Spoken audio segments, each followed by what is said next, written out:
What's going on, Turd Nerds? Matt with Operator Mindset here, and in today's video we're going to be talking about how to calibrate your pH meter.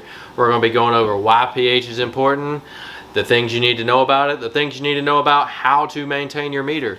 Also going to cover potential exam questions you're going to see, especially on your wastewater laboratory exams, and that could also cross over into your wastewater exam. So lots of stuff to be familiar with. Let's talk about how we calibrate the pH meters. Make sure you like the video, subscribe to the channel. Let's get into it. Alright, Turd Nerds, here we are over here at the actual pH meter. Our actual pH meter that we have in this laboratory is a Thermo Scientific Orion VersaStar. This actual meter has been a fantastic meter, never had any issues out of it. It has a 4-channel backdrop in the back. We actually have our pH probe. We also have our ammonia probe that is also plugged into it, so we run all of our ammonia tests on it, calibrate our probe, run our testing all through this one meter. So it's been a very versatile meter, never had any issues. We cannot say enough good things about it. Thermo Scientific does not sponsor us, does not sponsor this video, but we're just going to be mentioning that name a lot because that's the kind of meter it is.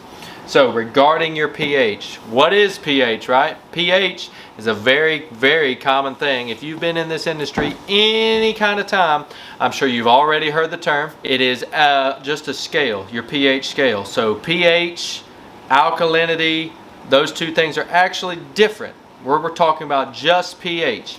Regarding pH, you have a scale that we refer to, and that goes from 0 to 14. 7 is that sweet spot in the middle. That's going to be neutral. Anything below 7 is going to be considered acidic. Anything above 7 is going to be considered more alkaline or basic. That's what you need to remember about that scale in terms of testing, is that's the range of which the pH is measured on. So regarding our actual meter and probe, taking care of these things is very important. Like I said before, pH is a permit regulated test, but that also means it requires you to calibrate the pH. So for pH and for that measurement, we have to calibrate our pH meters daily. So every single day that you are going to run a pH, you have to make sure you've calibrated that meter. Now that doesn't mean every single time, but at least once that day, that meter needs to be calibrated with a 3-point calibration to make sure it is actually reading accurately. pH can be very sensitive. Changes in temperature, changes in a shock load entering your plant, it can have a detrimental effect on your pH, especially with the activated sludge process. Those bugs require a certain pH for them to sustain life and to actually do what they're there to do. So we never want to let that pH get away from us. The pH leaving out of your plant. So that is the pH that is actually permit regulated. That's what you're required to report, because you don't ever want to put a super acidic water back into a receiving stream. That would be harmful for the environment, for the fish, anything that lives or is going to have contact with that stream. So it's very important as lab analysts, as wastewater operators, we are constantly maintaining our pH, and we don't ever want to let it get out of our limit that our permit has set for us. So the way we do that is through calibrating it and taking good care of our meters, right? What we have here is in our actual meter probe, we have it stored in a number 4 buffer solution. Comment below, what do you store your pH probe in? The number 4, the number 7, a KCl solution. If you are taking an exam, whether it's your laboratory or your wastewater exam, that KCl, make sure you're familiar with those 3 letters. That is referring to the storage solution that you should keep your pH meter in. The reason we want to store our pH probes in a storage solution is so that they don't dry out. We want them to be hydrated and not lose their efficiency by just sitting out in the open air and not retaining some kind of moisture. This actual probe, if you pull out the information booklet that we still have on it, it actually states that the number 4 solution is what's the best for the storage here. So there's nothing wrong if you're doing it in a 407 or the KCl. But we want to do that so they don't dry out, and so you always want to keep it in that solution, especially overnight. Now there is another KCl solution you need to be familiar with, and that for this particular meter is this Orion filling solution. So it is actually what is filling inside of the probe here. It looks like an orange liquid because it is, and that's what's actually keeping this inner coil fully moist and consumed in this liquid. That's what's going to help the meter read most efficiently and keep it from, again, just drying out and not doing its job efficiently. That takes us to our buffer solutions. So your buffer solutions, we actually use the number 4 to store ours in, but this is what you're actually going to be calibrating your meter with. So we're a little fancy here. We actually have color coordinated beakers, small beakers that we actually keep our solutions in, and they are labeled and color coordinated, and that's simply so on the days that we're pouring it up, we don't pour a 10 in the one we've been running 7s in, or vice versa. We don't pour a 7 in the one we've had a 4 in.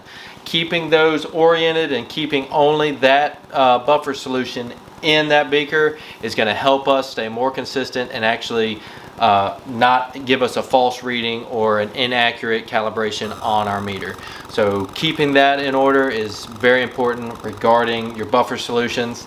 The next thing you need to know about buffer solutions is, the thing to remember about these guys is that 3-point calibration is going to be the most accurate form of calibration there is, and that's why they require the 4, the 7, and the 10. Now, looking at these, you're going to notice a few things. The writing on them, the writing is when we received it, we dated it, and then when we opened it, we dated it, and I initialed next to that.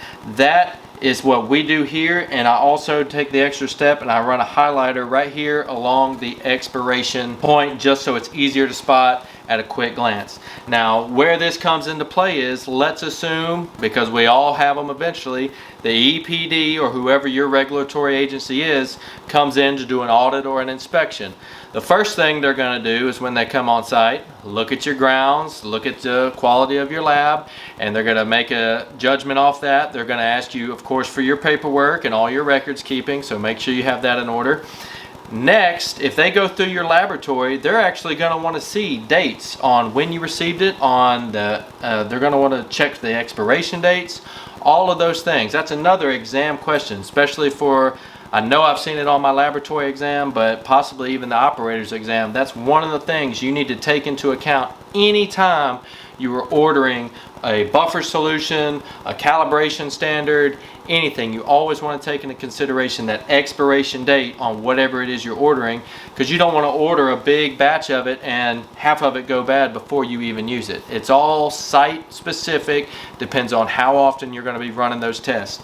Again, if you're in this industry, you should be calibrating your meter daily. So you're going to go through these guys long before they ever expire, as long as you're doing it right. So it's one of those things that it kind of helps you help you, and it also helps them see that you are doing your job. That's just laboratory tips and some stuff that you might need to implement regarding your laboratory if you don't do it already. But what we're going to go ahead and do is we're going to stop talking so much. We're going to pour up the new standards, or excuse me, buffer solutions. So we have to calibrate our pH meter every single day, and every single day we have to pour up a new buffer solution. You don't ever want to just use the same solution that it's been stored in.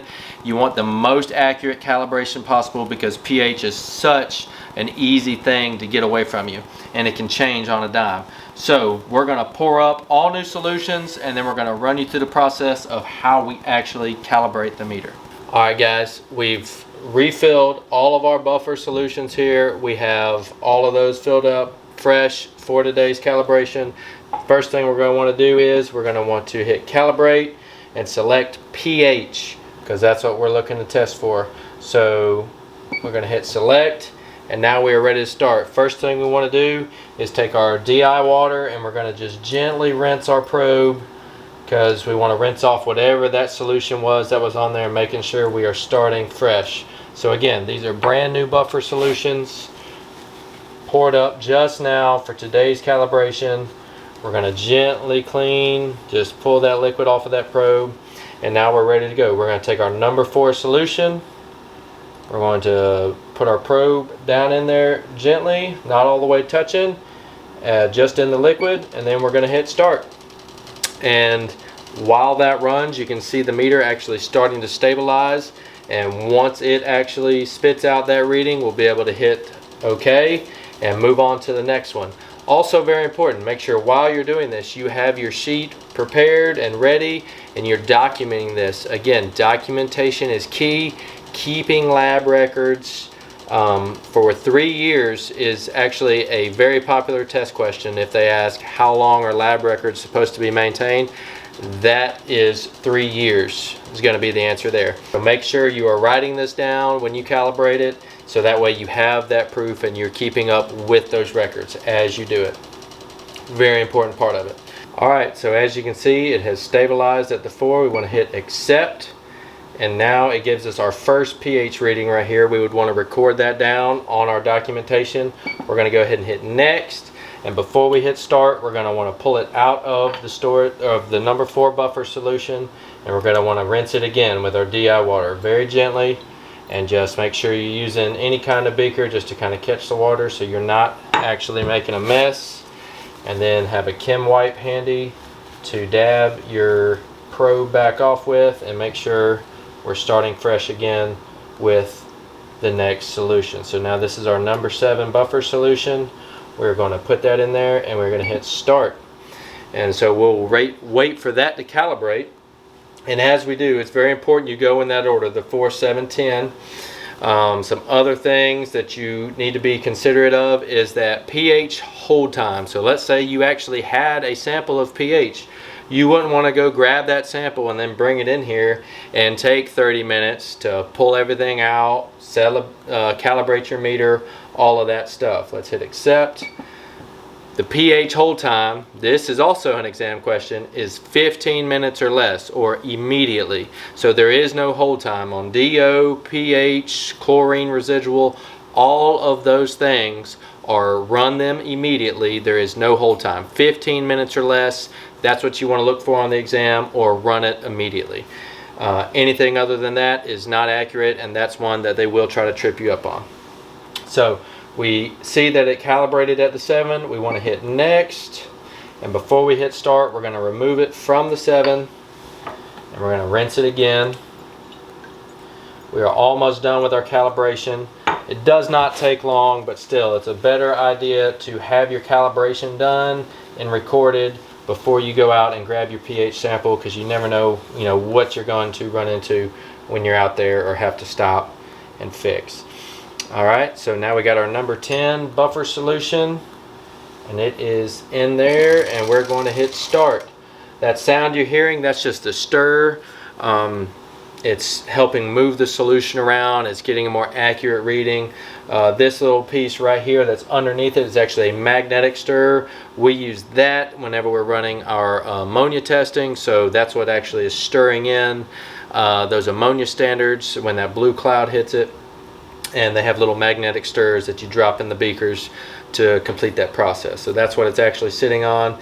So, but we're not using that right now. It's just stirring with its natural stir that comes equipped on the meter there. So we're almost done with our calibration. We have 2 points calibrated. We're waiting on the number 10 buffer to calibrate in. As we are running the calibration, you see it's keeping your slope here recorded. That's another thing you want to keep up with. As you write down your individual recordings, you also want to write down that slope at the end, your final slope, which they'll give you a graph of. There we go, it calibrated. Let's hit accept. So now we are done running our pH calibration. It calibrated, so we want to hit calibration, done.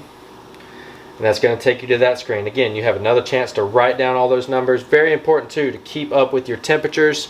pH can be greatly affected by the temperature, as well as lots of other things in the wastewater process. So maintaining that temperature is very important. Regarding your buffer solutions, keeping those at room temperature is ideal, 20 degrees Celsius. There's no need to put them in the fridge or anything like that. Keep them in a cabinet, keep them out of the sun. That's all you got to do with them. Very simple. So now that that is completed, we would fill out our paperwork. We'd get all that wrote down. We can actually hit graph here, and it's going to show us a straight line. So we had a 98.4% as far as our slope there between 0.1 and 0.2, and then a 99.4 between the 7 and the 10. Our average slope was a 98.9. You really don't get better than that, guys. If you're reading those average slopes, your meter's spot on, your calibration is great, that's good to run with. Key indicator that your standards may be getting old or close to expiring, or maybe even something's wrong with your actual probe or meter, is if you start to see that slope drop off. Again, if you're running this test every day, you're going to know what's normal, you're going to know what's not. But that's just something to be looking out for whenever you are running the test. We're going to go ahead and hit back, and that's it. We are now ready. Our meter is calibrated. We can run out to the plant and grab our pH sample and put it on there, and we'll have our pH reading for the day. And that's how you calibrate the pH meter. pH is a very important thing regarding wastewater and water, and it's something that every operator needs to be very familiar with.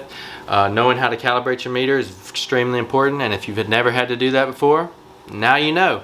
So you can go calibrate your own meter, you can get out there and run your own pH testing, and all of this stuff that we went over today, some of it is going to help you in your exam prep. Other parts are just going to help you in general regarding laboratory equipment and understanding the process as a whole. And the more knowledge you have, the more power you have, and the greater operator or lab analyst you can be. So if you enjoyed today's video, make sure you give it a thumbs up, subscribe to our channel. We got more content coming just like this very soon. Turd Nerd out.